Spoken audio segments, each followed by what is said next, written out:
here are weeping. I don't know if you know that or not, but the people who aren't here are not happy about it at all. They would really like to be here. Well, it is being recorded anyway, so that's Yeah, it's recorded. some option, right? Michael, whenever you're ready. Okay, sure. So I'd like to talk this time about my more recent book, this fellow here, The Black Man's President, Abraham Lincoln, African Americans, and the Pursuit of Racial Equality. The general thesis of the book is implicit in the title, that he was the black man's president, that Lincoln was instinctively a racial egalitarian. And the argument about this topic, about Lincoln and race, has raged for a long time. And I thought it would be useful to take a different approach to the subject, instead of just looking at the speeches and letters and policies and appointments that Lincoln made, which have been the sources of the disputes over the years. But in addition to that, take a look at how he interacted with Black people face to face. And the theory that I'm working on was that interactions speak louder than words. It's common to say actions speak louder than words, but I think in this case, it's interactions. How did he deal with people in Springfield, Black people? How did he deal with the Black people in Washington that he interacted with? And it's not as though this is entirely an unknown topic, because the interactions that Lincoln had with Frederick Douglass are well known by anybody who pays any attention. And the title of the book, by the way, comes from a eulogy that Frederick Douglass delivered on June 1st, 1865, 6 weeks after Lincoln's murder. And it was the last official day of mourning for Lincoln. And Frederick Douglass delivers a eulogy in Cooper Union in New York City. And in the course of that eulogy, he describes Lincoln as emphatically the black man's president, the first to rise above the prejudices of his time and his country. And he says, in effect, by inviting me, Frederick Douglass, to the White House to consult on public affairs, he was saying by that action that I am the president of the Black people as well as the white people, and I mean to honor their rights as men and citizens. Now, this eulogy is not well known. What is much better known is a speech that Frederick Douglass delivered 11 years later at the dedication of what's called the Emancipation Group, or the Emancipation Monument in Washington, D.C. There's quite a controversy about whether that statue should be removed a few months ago. And a replica of it was actually removed from Boston, from the public view in Boston. But it's still on Capitol Hill. It survived that onslaught. But anyway, at the dedication of that statue, which was created by Black people, by donations from Blacks, who commissioned a sculptor to execute the group. And so it was a huge event in 1876. And all kinds of Black people showed up, and the white elite showed up. The president, members of the Supreme Court, leaders of Congress, members of the cabinet, the power elite was there. And Frederick Douglass gave the dedicatory speech. And in it, he said that Abraham Lincoln was preeminently the white man's president, and we Black people were only his stepchildren. And I thought, and I remember when I discovered this speech, the eulogy, the June 1st, 1865 eulogy, I discovered it in the Frederick Douglass papers in his handwriting. This was many, many years ago. And I was astounded. Well, I was sitting in the Library of Congress in the manuscript reading room, and I'm going through a folder and Douglass papers marked Lincoln. It wasn't exactly hidden in sight, out of sight. And so I started to read this, and I said, this is astounding, because I knew it, that the 1876 speech, where he talks about preeminently the white man's president, and everybody who pays any attention to the question of Lincoln and race knows that 1876 speech. And I was astounded. And so I thought, how could I have overlooked this? Because the Yale University Press had published a few years earlier, 5 really big fat volumes of Douglas's speeches. My 2 volumes, by the way, are magisterial, not fat. But that's an important distinction to bear in mind. Mine are only 1,000 pages each for the biography.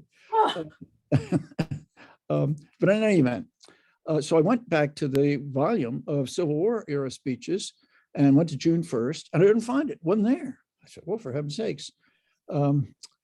And so I wrote to the people at Yale and said, how was it that you omitted this really remarkable speech, which is such a strong contrast to the speech that everybody knows? And I got no response, and I called and left a message, and no response. Well, those of us who went to Princeton aren't surprised that Yale would conduct itself in this fashion. But what can I tell you? In any event, so I thought, this really needs to be better known. And so I've sort of went on a crusade to try to make it better known. And then I thought I really ought to do a book using that as a kind of introduction, and then look at Lincoln's interaction with Black people. Now, one of the reasons I thought to do this was that I have a very good friend in Springfield, who's an attorney and also a local historian, who's done a lot of research on Black people in Springfield in Lincoln's day and his interactions with them. So he had done the pioneering work and had published an article. And I thought, well, now that's interesting. And so that in part inspired me. And then a very fine professor at Northwestern, Kate Mazur, she published an article 3 or 4 years ago about Black people attending White House receptions. And I thought, I knew a little bit about that, but she really went into detail. And I thought, that's really interesting too. That deserves to be more fully explored. And then I thought, well, in between those two, Springfield and then the White House receptions, let's just see how he interacted with Black people. And so the book is really divided into 2 big sections. It's almost like 2 books. The first 200 pages are addressed to the question I posed here. How did Lincoln interact with Black people? Then I have about a 40-page appendix in which I say, well, I should really look at and respond to arguments that Lincoln was a racist. So I spent 200 pages saying, here's evidence showing that Lincoln wasn't a racist, that he treated Black people with respect, courtesy, took their requests and criticisms and suggestions seriously, and actually implemented some of them. Interacted with Black people in Springfield as friendly neighbor and lawyer and fellow townsman. But then taking a look at the speeches and the letters and the writings, which people who will argue that Lincoln was a racist and say why that's a misreading of those texts. But what I'd like to do this afternoon is just to go through the first part, Lincoln's interactions with Black people, and tell you a little bit about them. For one thing, it's not widely known that the neighborhood, well, Barbara, you know this, and Michael and Jack, if you go to the Lincoln home in Springfield, and maybe all of you know this, you don't just see the house, you see the neighborhood. There's a 4-block neighborhood that incorporates the house, and it's known as the Lincoln Home National Historic Site. And it's well advertised that if you walk, that some of the houses nearby were occupied by Blacks, and there were some Germans and some Irish. It was a racially and ethnically mixed neighborhood. And so Lincoln, day by day and his daily life, walking from his home over on 8th and Jackson over to 5th and Adams, where his office was located, would pass by Blacks and he would exchange greetings. So he had informal interactions with Blacks, but then he also had personal dealings with Blacks. And one of the most important and revealing was with his barber, a gentleman named William Florville. And Florville was not just somebody who cut his hair and shaved his whiskers. Turns out he was a real friend. His barbershop was a social center. Lincoln loved to spend time there, just swapping stories with Florville and others, white and Black. Florville was a musician, played several different instruments, and Lincoln loved to go and listen to him play the violin and the like. And the nature of their friendship, we know something about because Flourville writes Lincoln a long letter, which is preserved in the Lincoln Papers of the Library of Congress. And it's in late 1863. And it's in response to greetings that Lincoln had sent to Flourville via two of his Illinois friends who were going back to Springfield and who visited him in the White House. And he said, listen, when you're back in town, be sure to give my best wishes to Billy the Barber, to William Flourville. And so Flourville, in response to these verbal greetings that Lincoln has sent through these two gentlemen, and it's a long letter, and it's the feeling tone of it is very warm. He talks about he feels as though he could correspond with him as a response to in response to these greetings that had been conveyed to him verbally, and talks about their friendship. Talks about the death of Willie.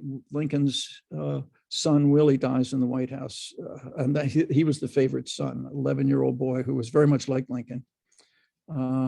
And offers condolences and talks about what a splendid boy he was and how mature he was for his years, and speaks very warmly about Willie. And then says, apropos of Willie's dog, Fido, had been Lincoln wasn't very imaginative when it came to animal names. He had kittens named a cat named Tabby and a dog named Fido. And in any event, the dog, Willie's dog, is now being taken care of by Tad or friends of the Lincolns. Now Tad's dog, and he's doing just fine. And then he says, "Oh, by the way, the people who have sublet your house, they're taking good care of it because they don't have children to ruin things." in his letter. So he's very friendly, very congratulates Lincoln on the Emancipation Proclamation and speaks about domestic things of their friendship in the warmest terms and at some length. And I think this gives us some idea that Lincoln wasn't just able to relate to Black people as an employer of servants in the home, although he did have Black servants, or as a customer at a barbershop, or a lawyer who had Black clients, but also on a warm personal level. And one of the things that I think is important to understand about Lincoln's interaction with Black people in Springfield is that previously, before my lawyer friend in Springfield wrote his work, Richard Hart, and even thereafter, it's been common to say, and that important books on Lincoln, up until very recently, I've made this argument, that the kind of Black people that Lincoln ran into in Springfield and interacted with weren't very impressive. It's only, and so Lincoln had a rather patronizing and dim view of Black people. It's only when he gets to Washington and interacts with people like Frederick Douglass that his opinion of Black people improves and he becomes something like a racial egalitarian.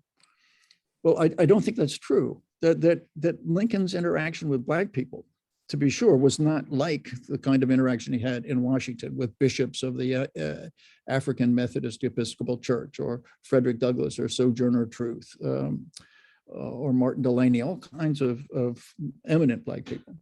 But also that the Blacks that he interacted with were not mere passive, acquiescent, step and fetch it folks. These are people who were active in the Underground Railroad, who helped Blacks who were fleeing from bondage to freedom, and sticking their necks out and defying the Fugitive Slave Act and serious business, and included just a guy just down the street from Lincoln, Jameson Jenkins, who was a delivery man, but he also was he was delivering people to freedom. And this was well known. This was on one episode was particularly widely publicized and caused quite a ruckus. His bootmaker, a guy named William Donegan, was also a conductor on the Underground Railroad. One of the chief handymen that Lincoln hired, who did all kinds of yard work and paint work and caring for the animals and the like, was also a conductor on the Underground Railroad and was also a minister in the AME Church. And he knew that Black people in Springfield also were active in promoting education, that they were active in protest movements against the Illinois black laws. It's arguably Lincoln was the most Negrophobic free state in the Union. In Illinois, as in many other states, black people couldn't vote, they couldn't hold office, they couldn't serve on juries, they couldn't serve in the militia, they couldn't intermarry with whites. But in Illinois really pioneered something above and beyond all that. It adopted a constitution in 1848, which had a provision saying black people can't settle in Illinois. And what? couldn't settle, couldn't move into Illinois, couldn't live there. If you came from out of state, you had to scoot. You could only be here very briefly, and then you had to post a bond and be out by a certain time, or else you forfeited your bond.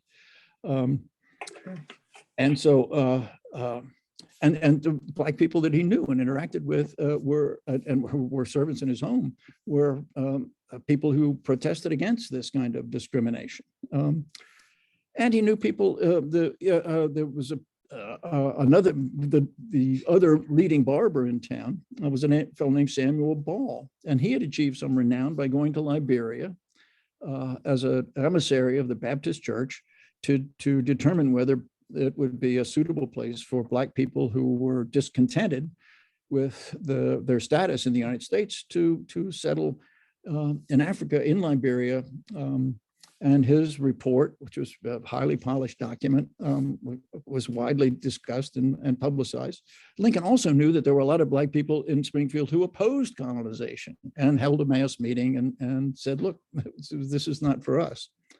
And so the kind of black people that Lincoln then had in his house that were servants, women who came to cook and do laundry and clean and the like. All those who were interviewed later all had positive things to say about him, that Lincoln was exceedingly cordial and respectful and kind. And so when Lincoln comes from Illinois to Washington, he doesn't have a view of black people that is inferior. And this is astounding. What historians used to say, the only people that Lincoln knew were minstrel show blacks. That was his whole image of blacks. And it's simply not true. And one of the most interesting people that he interacted with, a black person, was a young black man in his 20s named William H. Johnson. And he worked for about a year in the Lincoln home. And then when the Lincolns moved to Washington, they took William Johnson with them, and he watched out for the children, and he was going to be Lincoln's valet and body man and barber, and he was very dark skinned. And when he came to the White House with Lincoln wanted to employ him as his body man and as a porter and a messenger and that sort of thing.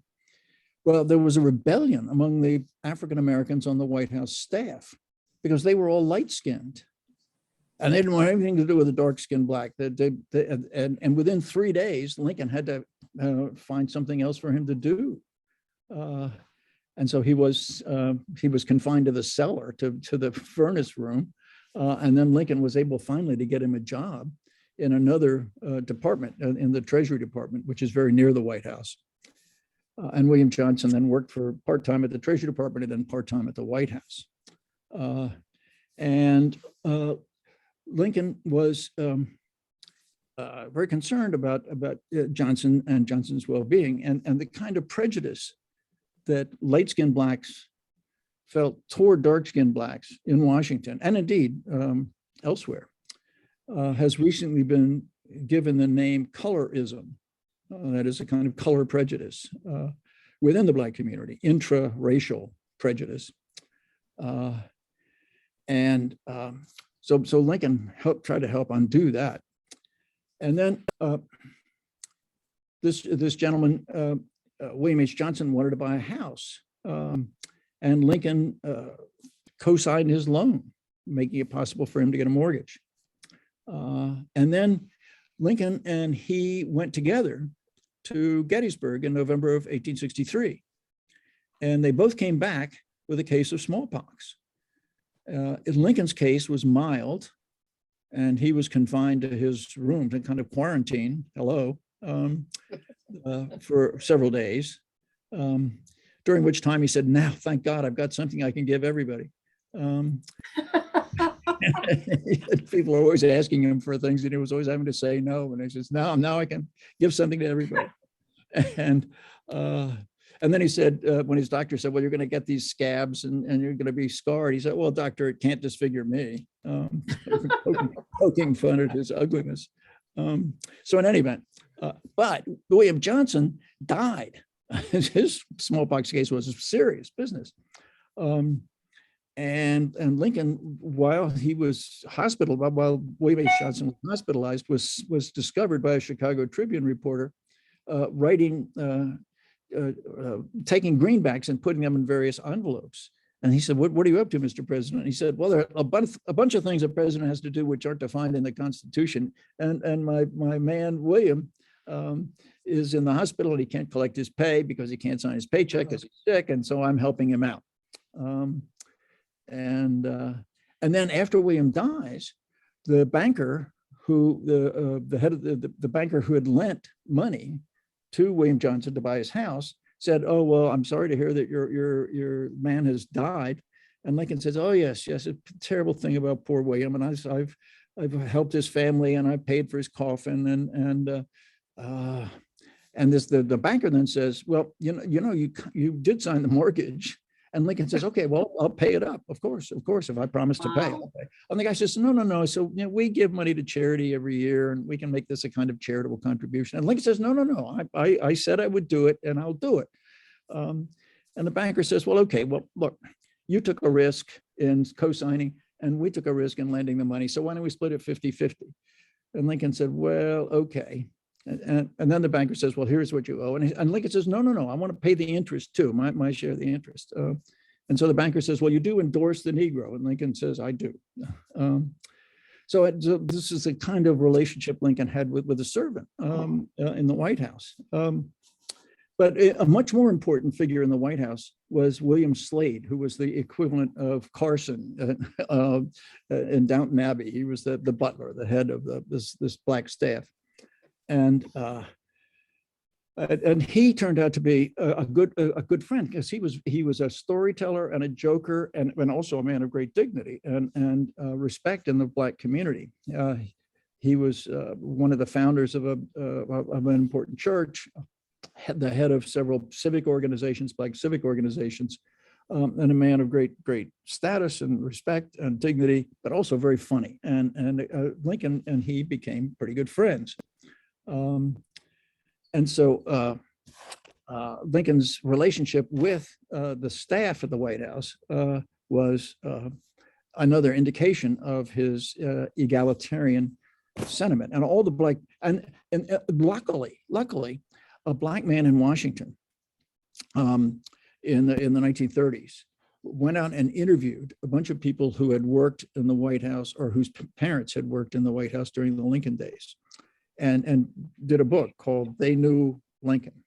And there's a lot of good information about the White House staff, black people on the staff, and their interactions with Lincoln, and particularly this story of William Slade. But also another was Elizabeth Keckley. Elizabeth Keckley was a seamstress, a dressmaker, and she was a very good friend of Mrs. Lincoln, a confidant of hers, and wrote a book, a very important book, about the Lincolns shortly after the assassination. It appeared in 1868. And she said that Lincoln couldn't have been kinder and more generous, and treated the black staff as cordially and with as much respect as he did all the white staff. And he would joke with them, and he would never give orders. He'd always ask them to do something, make requests rather than orders. So there's another index of his instinctive egalitarianism. And then starting in 1862, black visitors started to come to Washington. And the first one we have a record of was a very prominent man at the time. He was a bishop of the AME Church, Daniel Payne. And according to some contemporary sources, he was the most widely respected black person in the country, with the possible exception of Frederick Douglass. So Bishop Payne comes to the White House and said, Mr. President, I really want you to sign the bill, which is on your desk, that Congress just passed the other day, abolishing slavery in Washington. And so he and Lincoln have a long discussion, and then the bishop goes and writes a newspaper article, and then he writes a memoir later in which he talks about how he interacted with Lincoln and how Lincoln was courteous and respectful and engaged with him and explained some of the considerations about the bill. And he did sign the bill, and slavery was abolished in Washington. And the very next day, two gentlemen come to lobby on behalf of Liberia as a colonization site. One of them was a philosopher, somebody who had been educated at Queen's College, Cambridge, and was a professor of philosophy and literature at Liberia University, Alexander Crummell. And he lobbies on behalf of Liberia and urges Lincoln to use money that Congress had just appropriated. That the bill that abolished slavery in Washington, D.C. that Lincoln signed on April 16th, that bill contained a provision giving the president $100,000, which could be maybe $2 or $3 million today, to spend on colonization. That is to help Black people who wanted to leave the country to find a haven abroad where they would be treated like first-class citizens and not the way they've been treated in the United States. And so he called. So these two gentlemen, Crummell and his associate, come to lobby Lincoln on behalf of Liberia. Well, why don't you use some of that $100,000 to help promote the colonization to Liberia? And unfortunately, we don't know much about what the interaction between them was like, but the fact is that Lincoln did support colonization, and then later in 1862, on August 14th, there's a very memorable meeting where Lincoln encourages some Black leaders of the Washington African-American community to come to the White House to discuss another appropriation Congress has made, this time $500,000 in a bill in July. So he's now got $600,000, several $1 million.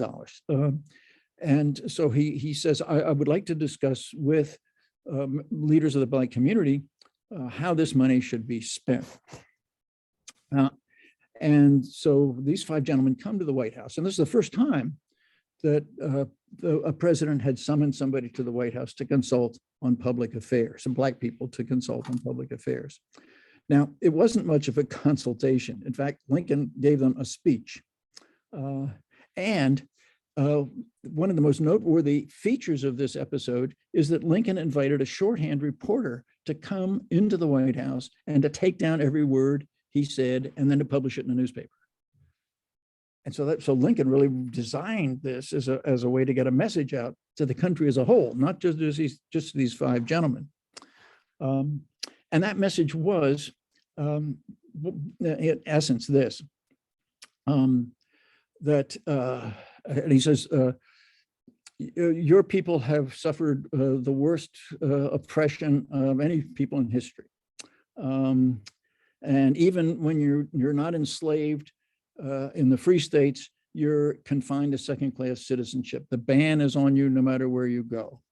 And so it might be better if we separated. And and colonization, by the way, had been something that had been discussed since 1816, when the American Colonization Society was founded. And sometimes the word colonization is interpreted, or the idea of colonization, as a form of ethnic cleansing, that colonizationists just wanted to get rid of all Black people. And to some extent, that was true. That is, there were some of the people in the South, the slaveholders in the South, wanted to make sure that Black people were deported, wanted to get rid of free Blacks in particular, because the very existence of free Blacks undermined slavery, because Black people who were enslaved asked, why is it that we're slaves? And they were told, because you're Black. And they would say, yeah, but what about these free guys wandering around? So it would help shore up slavery if you could get rid of the free Blacks. Also, slaveholders, and particularly in the Deep South, feared slave rebellions, and they feared that the free blacks encouraged slave rebellions. And particularly after 1831, when Nat Turner's slave revolt was such a success in Southampton, Virginia, Southampton County, that was a source of great anxiety. And so there were colonizationists who did want to just get rid of all the free blacks. There were other colonizationists, and so there were racists, obviously. And there were other racists who said, well, it's okay to get rid of slavery, but we don't like black people. So if slavery is abolished, we will support that emancipation movement only if it's coupled with colonization. That is, the freed slave shall be deported. Then there were those idealists who said, look, insofar as one of the reasons for resisting emancipation is fear that black people and white people are never going to be able to live together in peace in the same country, unless there's some kind of subordination, either slavery or second-class citizenship. And if the only way we can get enough support for emancipation is to support colonization, even though we may not be enthusiastic about that idea, if that greases the skids, paves the way for emancipation, then we can go along with it. Then there were others, and I think Lincoln falls into this category, who believed that that the mass exodus of black people from the United States was never going to happen. And Lincoln said, listen, insofar as I support colonization, it's strictly voluntary, not compulsory. And that in Lincoln's view, the reason to support colonization, well, there were two reasons. One was to help grease the skids for emancipation. And that's why he has this shorthand reporter come in, because his remarks, in which he goes on to urge these black men to become pioneers in a colonization effort in Central America. But his real intent is to have the newspapers report his words in which he has urged these blacks to be pioneers in this colonization effort. And that is a way to say to the public, I take colonization seriously. Because Lincoln had written the Emancipation Proclamation a month earlier, and he had told his cabinet he was going to issue it. And the cabinet said, not quite yet. Don't do it now, because we've just suffered a terrible military defeat. We tried to capture Richmond and we got repulsed. And if we issue an Emancipation Proclamation in the same month, or in a couple of weeks after we've lost this major battle, it will look like a desperation move, and it will not be regarded as a sincere effort, and will do no good. Wait till there's a military victory, then issue it, and then it won't be tainted by the notion that it's a desperation move. And so Lincoln says, you know what, you're right. So between July 22nd, when he tells the cabinet that he's going to issue the Emancipation Proclamation, and 2 months later, when he does issue the Emancipation Proclamation, or announce that he's going to promulgate it, in those 2 months, what's on Lincoln's mind? Well, I think the answer is, the thing that is most concerned to him is, how can I reduce the backlash that this Emancipation Proclamation is going to create? Because there are millions of white people in the North who say, we will gladly support the war effort so long as it is perceived to be a war to preserve the Union. But if it is transformed into an abolitionist crusade, forget it. We're not going to go and die for that. So Lincoln knew that he had to deal with this, and so how can he get white people to how can he prepare the ground for emancipation? Well, by convincing white people that he's serious about colonization, that the administration is really going to do something about colonization. That Congress has appropriated the money. Now he's talking to these black leaders about how to implement it. And that's why he brings in this shorthand reporter to make sure that the country knows this. And So that's the main reason that Lincoln is publicly supporting so emphatically and dramatically colonization. There's a second reason, which he doesn't emphasize so much, but is I think what his true concern was, is that there are some Black pessimists who understandably believe that they're never going to get a fair shake, that white racism is so deeply rooted and is so widespread, you're never going to get a first-class citizenship in this country, and let's go someplace else. And Lincoln says, well, those people, I'm pretty sure this is the way he thought, those people deserve a refuge. They deserve someplace where they can go, which we facilitate, where they will be treated like first-class citizens. And he tells these Black people, look, I'm setting up something in Panama, and I will not fund anything to have you go there unless you're going to be treated like first-class citizens. And then one of the things he says is, we are, white people and Black people, we suffer from your presence, you suffer from our presence. You suffer the worst oppression that we know. And white people suffer too, because we're cutting each other's throats over you, even though people on both sides don't really care for you. And the Black people then, a lot of Black people said, now, wait a minute, you can't blame the war on us, which is a perfectly understandable response. But what Lincoln was saying was just true, is that the Civil War was caused by the desire to maintain white supremacy by the South at all costs. And if there hadn't been a Black race, there would have been no desire to maintain white supremacy.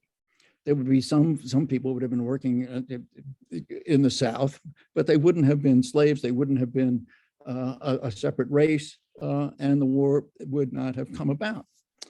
But that's cold comfort to people who say, "No, it's your fault." They're responding pretty negatively, as you might imagine. Anyway, then Lincoln, in 1863, meets Frederick Douglass for the first time. And Frederick Douglass comes to the White House with a senator to complain about the fact that Black troops are being treated as second-class citizens, that Black troops are being paid less than white troops, that Black soldiers are not permitted to rise in the ranks to become officers, no matter how meritorious they are, that Black troops, when they're captured by the Confederates, are often killed, and wants Lincoln to do something about this. And Lincoln says, okay, I have just issued an order of retaliation saying that if they kill Black prisoners, we will retaliate. As for Black pay, we will take care of that. In order to get the bill through, we had to make that distinction. But it'll take a little time, but we will get pay equalized, and that did happen. And then as for Black officers, he said, well, the legislation it was difficult to get the legislation through, and that was one of the concessions we had to make. And Frederick Douglass said that he emerged from the White House, and he said that he didn't agree with everything the president said, but he was deeply impressed by the egalitarian nature of their interaction. That Lincoln shook his hand, that he kept referring to him as Mr. Douglas, that he seemed very respectful and very, very courteous, and did respond to his questions seriously, was not at all condescending.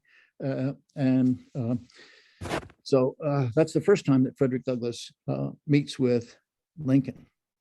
Then in 1864, he meets with him again under different circumstances. This time Lincoln summons him to the White House. And that's because Lincoln thought he was going to lose his reelection bid. And in late August 1864, that seemed to be the case. That the war had gone badly, that in the spring, U.S. Grant had launched an offensive, Sherman had launched an offensive, and they had fizzled, that an awful lot of men had been killed, and Atlanta hadn't been captured, Richmond hadn't been captured, and huge casualties were taken. And so the public was getting very frustrated. And Lincoln's political advisors came in and said, Mr. President, all the indications we have is that you're going to lose. So Lincoln then summons Frederick Douglass to the White House and says, Douglass, it looks as though I'm going to lose. And I want you to help convince slaves who are still within Confederate lines to desert to Union lines. Because if I'm defeated for re-election, it's going to be by some Democrat. We don't know which one yet. But that new Democratic president, as of March 4th, 1865, when he's inaugurated, is going to end the war. And all the slaves who've made it into our lines by that time will be free. And all those who are still in Confederate lines are still going to be slaves. So I want you to organize a group of scouts to infiltrate into the South, get behind Confederate lines, and encourage those slaves to run away. And Douglass says, "Oh, I'm happy to do that, Mr. President." And so he goes and he devises an elaborate scheme, and several days later brings it to the White House. But by that time, the tide has turned. Atlanta's been captured. The Shenandoah Valley has seen Union victories. The noose is getting tighter around Richmond all the time. Montgomery, Mobile, Alabama is cut off as a place where the blockade can still be broken. And it looks as though Lincoln's reelection is secured thanks to these military victories in Mobile and Shenandoah Valley, and particularly the capture of Atlanta. So that plan is never implemented. Then the final time Lincoln and Frederick Douglass meet is on the day that Lincoln gives his second inaugural. And at the reception afterwards, Douglass tries to get into the reception at the White House, and he's told he can't enter. And so he says to a friend passing by, "Go tell the president that I've been denied admittance." And immediately the word comes back, "Admit Frederick Douglass." And so Douglass is escorted into the reception area, and Lincoln sees him, and he interrupts the reception line. He says, Douglass, there's no man in the country whose opinion I value more than mine. What did you think of my inaugural address? And Douglass says, "Oh, Mr. President, I don't want to jump the line. You got all these people to talk to." No, Douglass, he says, I really am very eager to hear what you have to say. And I sometimes fantasize that Douglass was thinking, well, actually, I thought the syntax in the penultimate paragraph was a little tangled. And the biblical allusion you used was not quite applied properly. But instead, he just says, "Mr. Lincoln, it was a sacred effort." And Douglass in his memoirs says, "Well, I broke the ice." Well, it turns out that Black people had been coming to White House receptions starting in 1864. And that Lincoln had sanctioned that. And in fact, he had invited people to come to the White House reception, and Black people to come, well, all people to come, but no matter what color, to come in 65. So he wasn't quite the trailblazer that he thought he was. And then Lincoln goes a step further. He invites Douglass to tea. That was in the summer before, because Lincoln never had social events with Blacks. That is what dinners say, or tea. But he does invite Frederick Douglass. And Douglass said, I can't make it. I've got a speaking engagement that night, and I always make it a rule never to break a speaking engagement. But Lincoln really liked Douglass and admired him. And so this invitation to tea, I think, is an indication that he regarded him as an equal. And Douglass says time and again that Lincoln, he was one of the very few white men that I could converse with who never made me self-conscious about my race. And then another famous Black person comes in the fall of '64. It's Sojourner Truth, the grandmother and Black abolitionist woman who came to pay respects and to thank him for the emancipation policies and all that. And he welcomed her, and she then tells the newspaper that I've never been treated with more kindness than I was with this gentleman. And so many blacks who interacted with Lincoln say that sort of thing. Douglas and Sojourner Truth are fairly well known, but lots and lots of other blacks have, insofar as we know what they had to say, said this. And so I think it's fair to infer from all these interactions that Lincoln was instinctively a racial egalitarian. So enough of my formal remarks. I'd be happy to try to field questions or respond to remarks. So fire away. Interesting, interesting, excellent. I didn't write my question down. Okay, it's my job. Right, no, I found it. With the discussion about exporting blacks to Liberia. Right. Did it ever happen? Yes, yes. Did people go? Liberia was a colony that was set up by the American Colonization Society, and it became an independent country in 1848. But a few thousand people did go, but Lincoln didn't send anybody to Liberia. The only people that Lincoln sent on a colonization expedition were 453 Black people who volunteered to go to Haiti. And it turned out to be a disaster. It was terribly administered, and it was corrupt. And as soon as Lincoln found out about how these people were taken advantage of by the people who organized it, and that every promise that was made to them about how they would be given housing and food and shelter and work and all that was not honored. And so he immediately ordered a ship to come and rescue these people. And it's something of a mystery. Why did Lincoln approve that contract, which actually was carried out? Now when the 5 Black gentlemen came in August of 1862, Lincoln talked about Panama as a place for Blacks to find a refuge. That fizzled because of corruption. The contract didn't seem to be quite kosher, and Lincoln vetoed it, and the Secretary of State didn't like it either. But then this other contract comes along for Haiti, and Lincoln vetoes it because the guy who was head of it seemed to be a charlatan. But then his financial backers come in and say, well, we'd like to revive it on a much more modest scale. And Lincoln says, well, okay. And why does he say okay? Well, it's because I think Lincoln at that time in November of 1862, I'm sorry, it's November 62 into the spring of 63, is beseeched by abolitionists who say, look, the refugee camps around Washington and Alexandria and throughout the country where fugitive slaves, once they're liberated, they come to these camps and they're disease-ridden and they have a high death rate and the conditions are just terrible. And can't you do something?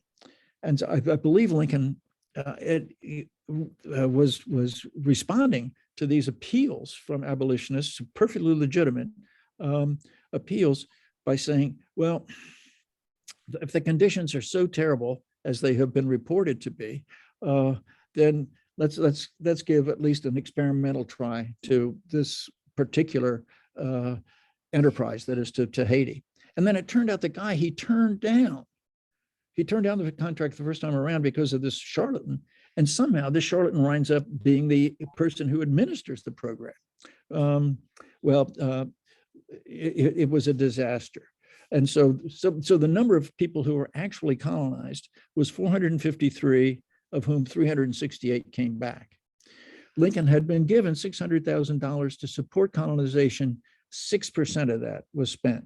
94% of it wasn't. So the colonization really was not carried out on any kind of vast scale. And also something should be pointed out, that when Lincoln gives that speech to those 5 Black gentlemen on August 14th, 1862, and that gets reported in the press, a lot of Black leaders, Frederick Douglass included, really light into him and denounce him and say this is a terrible idea.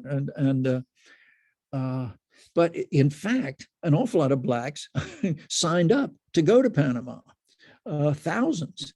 They were all, many of them sold their homes and their possessions and were all set to go. And then when Lincoln pulled the plug because he discovered these corrupt aspects of the plan, they were pretty disappointed. And two of those people who volunteered to go to Panama were Frederick Douglass's adult sons. He had 3 adult sons, and 2 of them volunteered for this enterprise. Now, if Lincoln was the slavehound of Illinois and a hopeless bigot and all that Douglass says in response to this meeting, then why would 2 of his sons go along with it? And why would thousands of others sign up for it? And it turned out that there was a big split between the Black leadership and then the common ordinary Blacks. And so that puts a different light on that episode. But that's a rather roundabout way of answering your question. No, Lincoln didn't send anybody to Liberia. But there was a difference that I'm hearing Yes. between settling, i.e. sending people, Right. exporting them, Right. and the choice of going of Right. their own. Right. Okay. Exactly. Lincoln said it has to be voluntary. And as I say, I think he didn't think a large number of Blacks were going to take advantage of this because for obvious reasons. But that those Blacks who were deeply pessimistic and for understandable reasons, that they deserved a refuge. They deserved someplace they could go where they would be treated as first-class citizens, and that if they felt that they were never going to get that kind of treatment in the United States, that was understandable. But that would be an escape valve for individuals who volunteered to go because of their pessimism.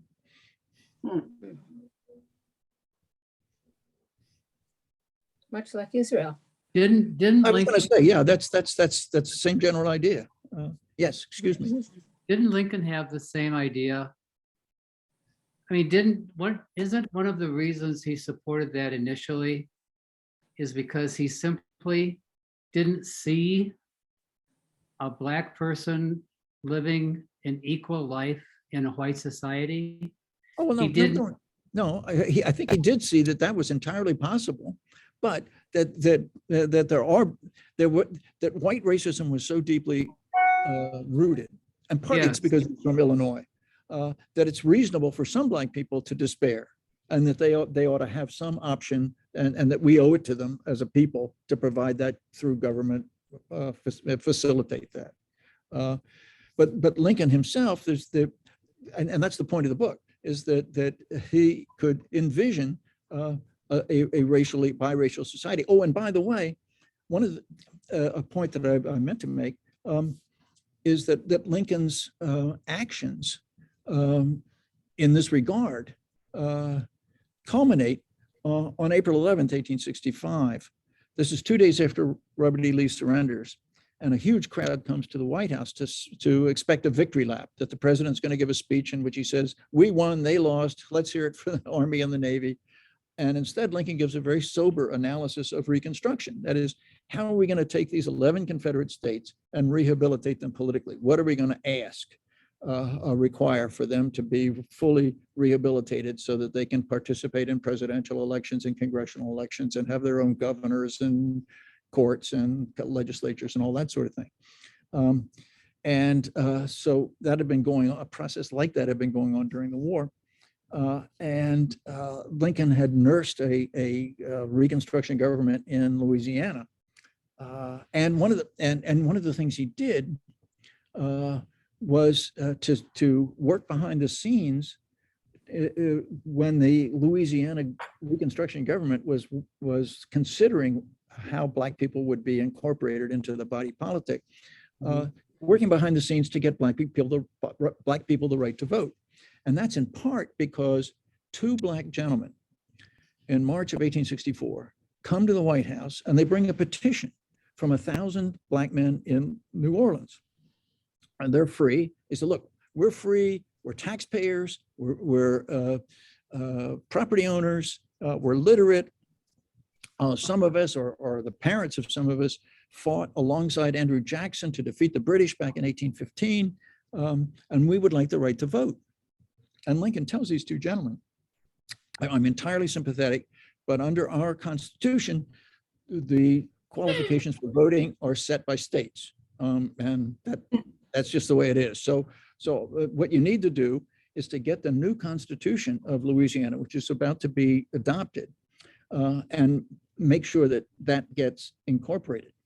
And then a few days later, Lincoln writes to the newly elected governor of Louisiana saying, you're going to be having a constitutional convention pretty soon, and I would recommend that you see to it that at least some Black people are allowed to vote, at least those who have served in the Army and those who are very intelligent, by which we assume he meant literate. And there was a substantial nucleus of such people, literate and educated, in Louisiana, particularly in New Orleans. And so, but that was a private letter to the governor, but it was to urge public action. Then on April 11th, 1865, Abraham Lincoln makes that public. And instead of this victory lap speech, he gives this sober analysis of Reconstruction. And he says, I believe that Black people should be allowed to vote. That is, the veterans of the Union Army and the very intelligent, i.e. the literate. And Frederick Douglass said, look, I was in the audience that day and I was disappointed because of the limited scope of that, just the veterans of the Union Army and the literate. And many of my abolitionist friends shared my disappointment. But we should have realized that that was an extremely important speech, because Abraham Lincoln learned his statesmanship in the school of rail splitting. And to split a rail, you take a wedge and you insert the thick edge of the wedge into the log, and then you drive home the thick edge of the wedge with a giant hammer, a maul. And we should have known that that's what Lincoln was doing that day. He was inserting the thin edge of the wedge. And having done that, having publicly done that, you could count on him to drive home the thick edge of the wedge. Because that's just what he did with slavery. Start off with a very modest proposal, and then you expand it, and then finally you go all the way with the 13th Amendment and you abolish slavery throughout the country. So Lincoln's racial egalitarianism then manifests itself most dramatically in a policy sense on April 11th, 1865. And Frederick Douglass was in the audience and was disappointed because he didn't fully appreciate the significance of the speech. But there was a young, charismatic actor named John Wilkes Booth, who was in the audience, who did realize its significance, who said, that's the last speech he's ever going to give. That means N-word citizenship. By God, I'm going to run him through. It's the last speech he's ever going to give. And 3 days later, he murders Lincoln for having called for Black voting rights, not because he issued the Emancipation Proclamation, not because he facilitated the passage of the 13th Amendment, abolishing slavery everywhere, not just in the Confederacy, but because he called for Black voting rights. So I think it's appropriate as observers in the 21st century to look back on Lincoln as a martyr to Black civil rights as much as Martin Luther King or Medgar Evers or Mickey Schwerner or James Chaney or Mickey, or any of those people, Viola Liuzzo, James Reeb, who were murdered back in the 1960s as they championed the civil rights revolution of that period. You know, it's interesting, and correct me if I'm wrong, Michael. Lincoln was a real politician who understood that you had to move people in incremental portions and gradually towards a final goal, right. That it wasn't an all or nothing game. Right. And in order to be successful, you had to have patience. Right. And you applied a low degree of pressure. You had baby steps towards, but the baby steps were real steps. And then when you look back, you can see the gap in that one. And unfortunately, in the last decades of of our lives, politicians seem to have abandoned this methodology of working, and it's either all or nothing. I mean, right. So little baby steps getting towards, goals that we should reach don't seem to be able to be in anyone's lexicon. You're either for us or against us. And right. Unfortunately, because of that, we don't accomplish what we should be accomplishing, right. At least according to me. Exactly. But, and the process seems to be have been degraded to an enormous degree. And we don't have, we don't seem to be able to do this anymore. And so he's been criticized, it turns out that nobody liked what he was doing, which means he was doing the right thing. I don't know. Right. But oh, we just had a crash of ice that fell off the roof. Anyway, and he's criticized, you read about the fact that he, was criticized because he wasn't a rabid abolitionist, at least publicly, and was trying to save the Union and made that famous speech or the wrote, about if he didn't have to freeze, but he worked with what he had. And actually, as it turns out, he accomplished the abolition. Right, and that the document you just alluded to was a Lost his letter, life. a public letter that Lincoln writes, in which he says, in response to Horace Greeley, who was the most prominent newspaper editor at the time, and Greeley criticized him for dragging his feet on emancipation. And so Lincoln writes a public letter designed to be read throughout the country, relatively brief, to Greeley, in which he says, what I do about slavery and the colored race, I do because it affects the war. My primary object is to win the war. And what I do about slavery and race has a bearing on the war. If I could best win the war by freeing all the slaves, I do that. If I could best win the war by freeing none of the slaves, I would do that. If I could best win the war by freeing some of the slaves and leaving others in bondage, I would do that. But nothing I say about and this is what I speak about my official duty and my official understanding of my duty. In no way should this vitiate anything I have said in the past about my desire that all men everywhere should be free. Now, this letter is frequently cited as an example that Lincoln really didn't care all that much about slavery, which is nonsense. He'd already written the Emancipation Proclamation. The Emancipation Proclamation did free some slaves, that is, those who were still in Confederate lines, and left some slaves, especially in the border states, the loyal slave states of Kentucky and Maryland and Delaware and Missouri, in slavery. And what Lincoln was saying there is, look, if I issue an Emancipation Proclamation, it will not change the goal of the war. The goal of the war is still preserve the Union. Mhm. The abolition of slavery and then the subsequent recruitment of blacks as soldiers is a means to achieve that end. And he submits this letter shortly after the meeting that I described, the August 14th, 1862 meeting. It's another way to grease the skids for abolition, for emancipation, because he knows there's going to be a strong white backlash. And so if he can make it understood by the public that emancipation is a means to an end, and the end is to win the war, that this would be a helpful means. Then to oppose emancipation would be to oppose a war measure, a measure designed to facilitate the victory of the Union on the battlefield. So, yes, go ahead.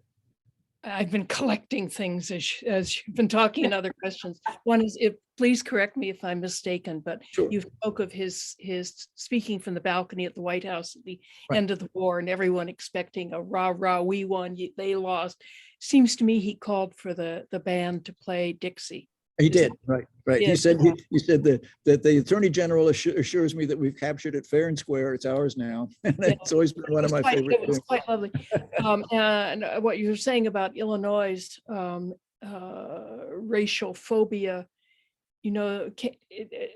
Indiana came within a hair's breadth of going for the South. I mean, Right, exactly. it was very nearly a slave state, so it wasn't alone. Right. One of the things that has always struck me in reading about Lincoln, and from a variety, everything from Sandburg to more modern historians, is this perhaps was the greatest gentleman who ever lived. His caring for other people, his way of treating other people, regardless of class or race, I think is unequaled. There was a story of his being, there are a couple of stories of being on the circuit.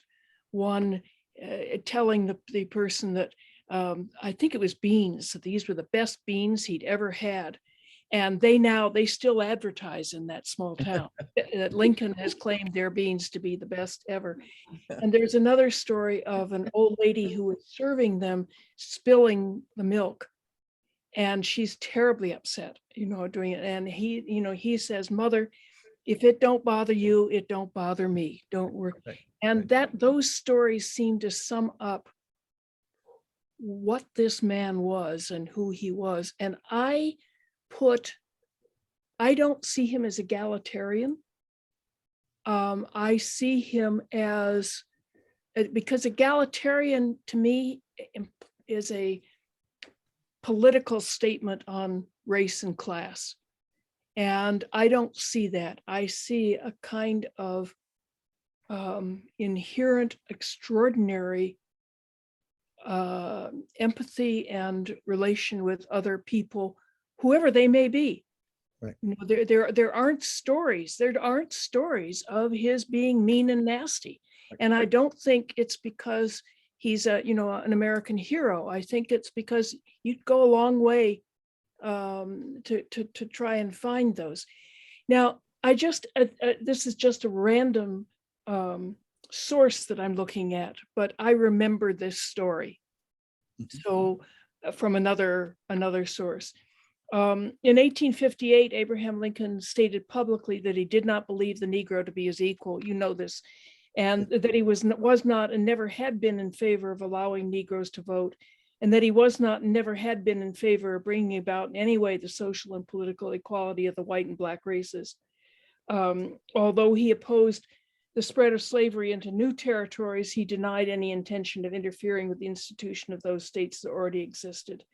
And then there's more. And I don't know how that, I could argue, and I would, but I could argue that the Emancipation Proclamation was a very carefully structured military move, that it really did not free slaves, because it freed the one thing it did do is make moot the Runaway Slave Act, or the Fugitive Slave Act, because by doing that, when they escaped into the free states, they were not going to be thrown back. And that's very real. Right. But, basically the states that were affected were those who weren't going to listen to what Abraham Lincoln said about emancipation. And yet it helped remove a very powerful support for the Confederate Army. I could argue it as something that happened regardless of a wish to free slaves. So just because Barbara will and the others will testify, because I'm a troublemaker in questions. But now, there are a number of things to say in the response. First of all, the argument I'm making is that Lincoln was an instinctive egalitarian, that it was just part of his nature, and so it wasn't just a political, philosophical approach. It was just something he felt in the marrow of his bones. And he had an exceptionally empathetic and nature and an exceptionally sensitive conscience. Now, the episode, or the language you cite about Lincoln and the Illinois laws, that is the laws against black voting, black office holding, black jury service, and intermarriage with whites. In 1858, when Lincoln was engaged in his debates with Stephen A. Douglas in that campaign, Lincoln regarded Douglas as the gravest threat to the anti-slavery cause in the country, because he was an extremely popular Democratic leader, a very powerful debater, and he was trying to convince the public that they shouldn't care about the right or wrong of slavery, that they should regard slavery as a matter of local option. Do you want to have beer, or do you not want to have beer? That sort of thing. And he had made this argument about the slavery issue as being a matter of local control, no moral dimension whatsoever. And Lincoln said, no, that's preposterous. And Douglas was saying, well, you shouldn't be upset about this. Let the people who move out into the Western territories decide for themselves whether they want to have slavery in their midst or not. And Lincoln was saying, no, that leaves out the moral dimension. Slavery is wrong. It's moral. It's a vast moral evil. It's the sum of all villainies. It's a political, social, and moral evil. He doesn't mince words. And then he starts off the campaign by saying, let's stop all this argument about this race being superior and that race being inferior, and therefore that race should be placed in an inferior position. And let's stop all this quibbling about superior races and inferior races, and let's all unite behind the Declaration of Independence as a people, and once again declare that all men are created equal. Well, Douglas grabs a hold of that and says, well, see, he wants to give blacks the right to vote, to intermarry with whites, to serve on juries, to serve and hold office. And Lincoln says, no, because Douglas knows that's going to cut a lot of ice with voters in Illinois. And you're right, Indiana is just as bad. Indiana quickly followed with a law forbidding blacks to move in. And so Lincoln was faced with a dilemma. Lincoln believed that there were two evils, two major evils with regard to race. One was slavery. 4 million people are enslaved. And the other is second-class black citizenship in the free states. There are 250,000 black people who can't vote or hold office or intermarry with whites or serve on juries. Now, can you attack both of those evils simultaneously? Well, you could if you were in New Hampshire or Massachusetts, but you couldn't in Illinois. So you had to choose which one's more important. Well, 4 million slaves, that's a really big evil. Second-class citizenship, an evil to be sure, but compared to the slavery, a second-tier evil. And if you can only deal with one at a time, deal with slavery first. And so Douglas is then hammering him, saying, you're an egalitarian. You believe black people should serve on juries and intermarry with whites and vote and hold office. And Lincoln, and all those, by the way, were all forbidden by Illinois law.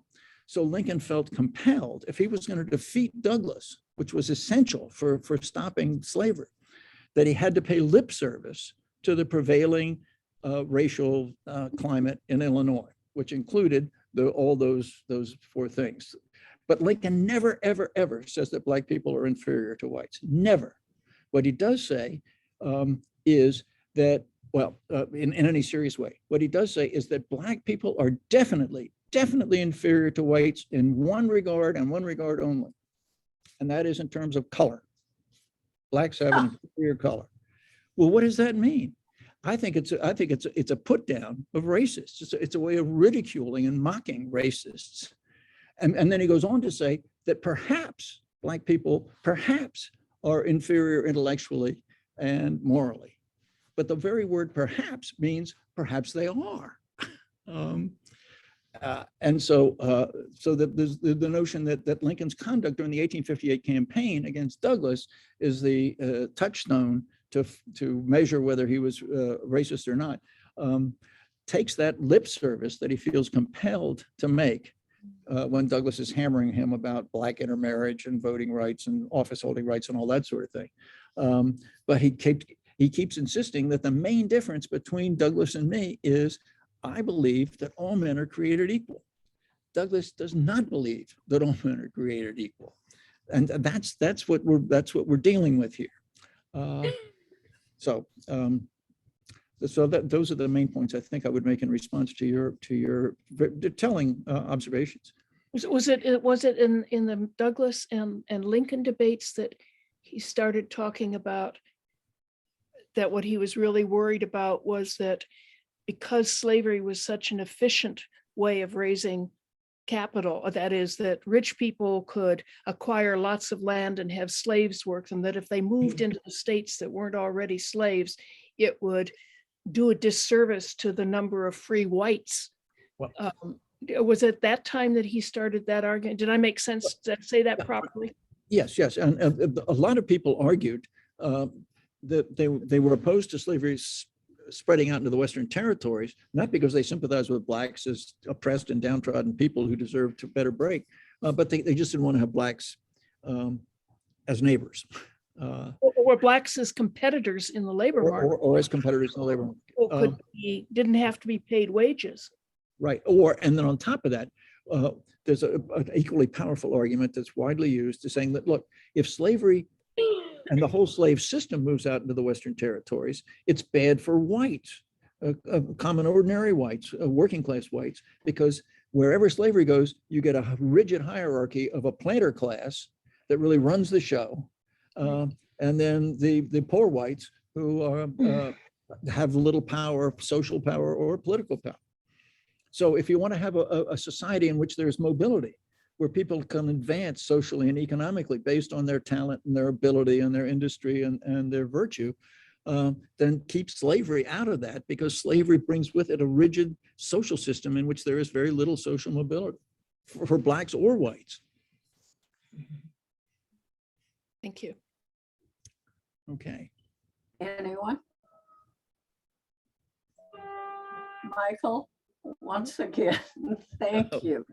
Well, it's my distinct pleasure, and as I think I may have said the last time that you so kindly invited me to speak about a book, I relish every opportunity I can get to speak about my Of course you do. without having to read any papers or Having been in the book distribution. Oh, me. Is there anything else in the pipeline for you?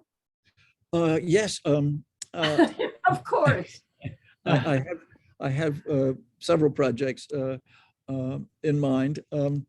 And one is to do a book about the election of 1860, because I think it's widely misunderstood that one of the things that made Lincoln a victor in that presidential election and to win the nomination is his reputation for integrity, for honesty. That his reputation as a man of integrity, as Honest Abe, cut a lot of ice with voters who didn't care much one way or the other about slavery and the morality of slavery, but they were sick and tired of the kind of corruption that had existed in the Democratic administrations of President Buchanan just before 1860, and then President Pierce just before him. All kinds of financial shenanigans during those, and people wanted to kick the corrupt bastards out. And so Seward was the front runner. He was the governor of New York and senator from New York and the leader of the Republican Party, but he was somewhat tainted on the corruption issue because his right-hand man, his alter ego, had been engaged in some hanky-panky in New York where there were some bribes for railroad and rail car companies that wanted contracts. And so I know you've never Nothing heard changes. You've never heard of such things in Illinois, but in New York, they had these really corrupt characters. And Never had any. and so Lincoln's reputation as Honest Abe, time and again, I did a lot of research on this. Time and again, delegates to the convention would say, look, Seward has deserved our respect and our gratitude, but he can't win. And Seward was deeply hurt because he felt that he was owed the nomination because he had been the leading Republican in Congress who had stood up most vociferously against the pro-slavery forces. But as you may know, Harry Truman once said, "If you're in politics and you want gratitude, get a dog." Yes. I have to say, this idea of wanting to vote for somebody because they're honest seems to have departed with the 19th century. Well, and Yeah, the term, I was thinking that, Jack. and the term honest is really, the term honest just suggests he doesn't steal, right? But integrity is what it really is a substitute for. And then when people talked about honest, they didn't just, he didn't have his hand in the tiller, but he was a man of integrity. That he was not selfish. He wasn't going to take advantage of things, political power to enrich himself politically or economically, that he would always have his mind on what's best for the country and what needed to be done. So that notion of integrity needs to be emphasized as Lincoln's secret to winning the nomination and then winning the election. Which mostly seems to be the result of his not giving a damn about the kinds of things that other people wanted to acquire. Right. You know, Well, he said that he had no more money making sense than a dumb brute. I can relate to that. and he doesn't want the fancy house, the Right, foie gras. You know, Right, he right, wouldn't know foie gras if it was right, shoved right. down his throat, as it were. Right. And when Mrs. Lincoln vastly overspends the budget for fixing up the White House, which really needed it because the White House had been inhabited by a single male for 4 years. And you know what single males are like, right? And it wasn't the people's house at that point. Right, Right. exactly. Anyway, so she overspends vastly. And so the Commissioner of Public Buildings comes and says, Mr. President, geez, we're going to have to go to Congress to have a supplementary appropriation because Mrs. Lincoln has overspent the budget. And he blows his stack and says, I'll be damned if I'm going to ask Congress for more money for flub dubs for this damned old house. That was his language, flub dubs. Well, there are soldiers out there who don't have blankets. So, Flub dubs? flub that. dubs. But he And- also didn't understand the idea, or didn't give a damn about the idea that it was present from the very beginning, that the president's house had to be able to hold its own visually with the European house, palaces and things, even though we were a very different thing. You Right. couldn't have Melmac or its equivalent, and mismatched stainless steel on the table for the state dinner. And that is what she was presented with when they moved. They did not have enough plates that matched to go with, to be able to serve a dinner for any number of people, because it's almost everybody who was there before was rich. So they could do things. They were one of the, correct me if this is wrong too, they were one of the first poor presidents of really not having resources of their own or backing them, financial ones, to be able to say, oh, well, we'll give you a set of china. No. But then Paris, to have wallpaper imported from Paris, it was really expensive. So the Congress had appropriated a certain amount for improving the White House, and everybody realized that needed to be done. But she really went hog wild. But she had come from a wealthy background That's true. and knew how to entertain. That's And true. he had come from nothing, Yep. which is what also I think, which is also gave him his integrity. Yes, exactly. I mean, there would be examples of people with exactly the opposite response to having come from nothing. Yes, That that's they true were too. going to have It everything. doesn't, right, it doesn't guarantee, but I think in his case, and his sense of being he knew lots of common people because he grew up and this is oftentimes not fully appreciated, that the kind of poverty that existed on the frontier was widespread, but the Lincolns were particularly poor. And Thank you. Lincoln, so when you were mentioning beans, there's I one think it funny was episode. beans. I can't remember Right, well, correctly, but There's a funny story about I Lincoln. have it somewhere. When Lincoln goes to New York in February of 1860 to give the Cooper Union speech, he goes to a fancy restaurant with a French menu, and so he doesn't know what's going on. So he asks the waiter, what's this and what's that? And then it comes to haricots, and the guy says, beans. Beans, I know what beans are. Give me some beans. He's also confronted, it seems to me he's also confronted with raw oysters for the first time. Right. And that's I mean, my father always used to say it was a brave man who ate the first raw oyster. He liked fried oysters.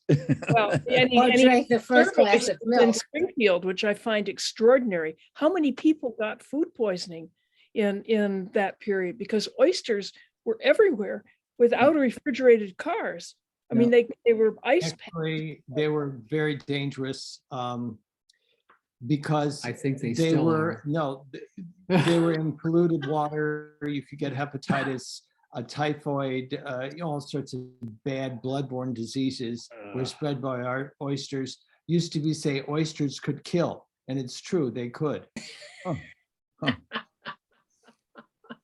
The Surgeon General recommends not eating oysters. I've stayed away from them my whole life. I love them. Me Well, too. they're trafe too, but I will continue. yeah. Wonderful. Michael, thank you, thank you, thank Oh, you. well, again, thank you all for inviting me. I feel so enriched by what you've shared. Well, as I say, I'm delighted to share it with a sympathetic audience, and you certainly qualify under that rubric. So when my book on the 1860 election comes out, I hope you'll invite me back. Please. You bet. Oh, yes. When's it due Hopefully out? before. Wow. Well, Well, in My- the meantime, happy Lincoln's birthday, Oh, that's right. Thank you. The 12th, yeah. February Yeah. 12th. It's known in Springfield as the High Holy Days.